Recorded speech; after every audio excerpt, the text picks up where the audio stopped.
नमस्कार। Health news में स्वागत है। देखिए, संघ शताब्दी वर्ष के पावन अवसर पर गंगा समग्र एवं संस्कृति के तत्वावधान में आज दानापुर के रामजी चक स्कूल घाट पर भव्य महा आरती का आयोजन किया गया। इस दौरान भारी संख्या में श्रद्धालु भक्तगण मौजूद थे। गंगा आरती को देखकर सभी भाव विभोर हो गए। इस दौरान सभी ने गंगा को स्वच्छ, सुंदर और अविरल बनाए रखने की संकल्प लिया। इस पावन अवसर के साक्षी बने बिहार के राज्यपाल आरिफ मोहम्मद खान, गंगा समग्र एवं संस्कृति के राष्ट्रीय अध्यक्ष अमरेश कुमार सिंह, बिहार सरकार के कृषि मंत्री राम कृपाल यादव, रोशन सिंह, पूर्व विधायक आशा सिन्हा समेत कई गण्यमान्य लोग मौजूद थे। देखिए, इस अवसर पर बिहार के राज्यपाल आरिफ मोहम्मद खान ने क्या कुछ कहा।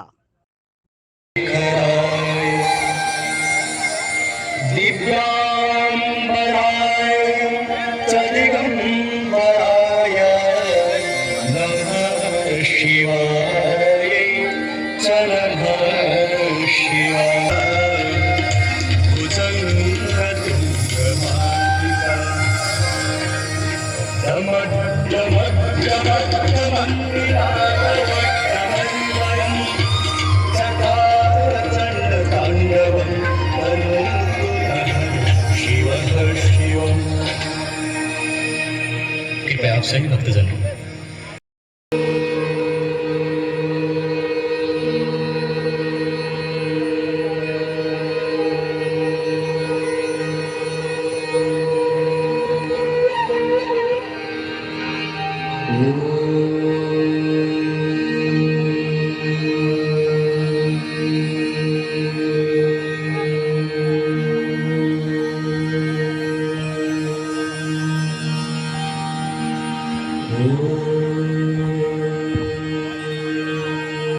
गंगा की धरती पर जितना भी बोला जाए कम।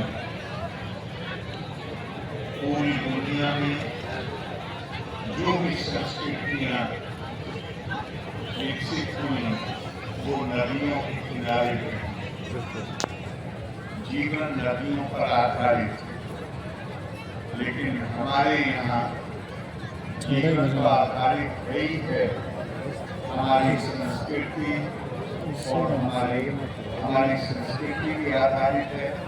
और इस गंगा के साथ विशेष तौर पर हमारी श्रद्धा जुड़ी हुई। मैं खुद एक ऐसे गांव में पैदा हुआ हूँ जहाँ जितनी दूर का हम है, जितनी दूर से हम गंगा जी पास से गुजरती हैं। और मैं सोच रहा था मुझे याद है अच्छी तरह बचपन में हमारे गांव के लोग किसी को सर्दी होती उन्हें सर्दियों के लिए बुलाता था, नर्ला जुकाम होता था तो मैंने कहते हुए सुना है, स्वप्न बच्चा था कि कल सुबह की हो जाएगी, कैसे कुछ हो जाएगा। सुबह सूर्य निकलने से पहले गंगा में डुबकी लगाएंगे और वो ठीक हो जाएगा। आप कोई नहीं कहता है, इसलिए कि हमने गंगा में किया है तो जो जिस तरह खुद सोचिए, जिस तरह अपनी सफाई, अपनी शरीर की सफाई, तो जो हमारी जीवन दायिनी है उसको हम गंदा करेंगे।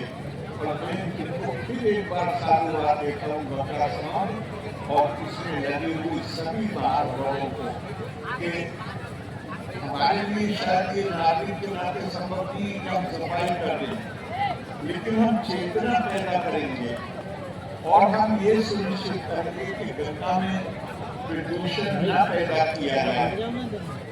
तो उसका और सरकारें भी महसूस करेंगी और सरकार के पहले से कार्यक्रम चल रहे हैं, नमामि गंगे या दूसरे कार्यक्रम करेंगे, लेकिन जब जनता में चेतना पैदा होगी तो सरकार भी उस काम को ज्यादा तेजी से करेंगे। एक मैं सबको लगा भाषण में, लेकिन मुझे याद आता है गीता में भगवान कृष्ण अर्जुन से कहते हैं इष्टान भोगान जीवा देवा दास यति यज्ञ पालिका कैल दत्तान अभिदाया एकिया या भूमि इसकेना एवासा। कहते ध्यान रखिएगा कि यहाँ जो शब्द प्रयोग हुआ है इष्टान भोगान जीवा देवा, तो गीता के व्याख्याकारों ने देव शब्द की व्याख्या की है कि ये जो परमात्मा ने प्रकृति की जो विभिन्न नेमतें हैं हमारे लिए, जो हमारे जिसका हम भोग करते हैं, जिससे हम अपने जीवन को भी चलाते हैं, उसको कहा कि गीता में उसको देवता कहा गया, देव कहा गया। तो कहते हैं कि जब आप इन प्राकृतिक संसाधनों का उपयोग अपने हित में करते हैं, उससे फायदा उठाते हैं, संपदा पैदा करते हैं, और उसके बाद ध्यान करिएगा बड़ा मार्मिक इसकी व्याख्या की है। और कहते हैं कि जब इससे प्राप्त संपदा जब आप उसका भोग करते हैं और उसको दूसरों के साथ शेयर नहीं करते, साझा नहीं करते, तो आपकी हैसियत चोर और लुटेरे से ज्यादा की नहीं। अब हम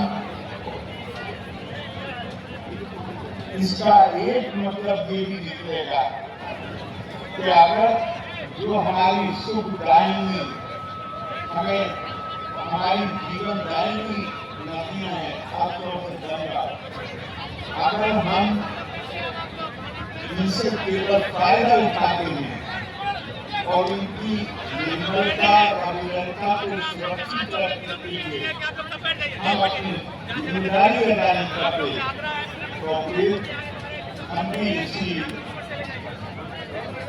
तरह निकाले जाएंगे। तो आप जो चेतना पैदा करने का काम कर रहे हैं, मैं आपको बहुत बहुत धन्यवाद देता हूँ। जो लोग यहाँ आए हैं इस कार्यक्रम में भाग लेने के लिए, उनको बहुत धन्यवाद, उनका अभिवादन। और मुझे पक्का विश्वास है कि ऐसे आयोजन के माध्यम से केवल दानापुर नहीं बल्कि पूरे देश में हम एक नई चेतना पैदा करेंगे और अपनी धरोहर को सुरक्षित रखने में सफल होंगे। लोक का समस्ता सुखी न भवन्तु। धन्यवाद। जय हिंद। आगे बढ़ने का संकल्प अपना नहीं जानता, सपनों की उड़ान में हर ठोकर को पहचानता हूँ। और अंत में मैं इतना कहना चाहता हूँ कि तेरे जुल्फों में यूं खो न जाऊं कि लखनऊ का मीना हो जाऊं। हाँ जी, आपकी उद्बोधन ने निश्चित ही हम लोगों को मार्गदर्शित किया है।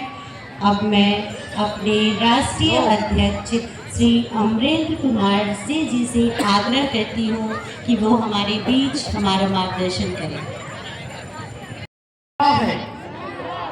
गंगा अविरल रहे, निर्मल रहे, जीवमान रहे, इसके लिए मैं संकल्प लेती हूँ कि मैं यात्रा, कुंभ और धार्मिक परंपराएं बढ़ाते हुए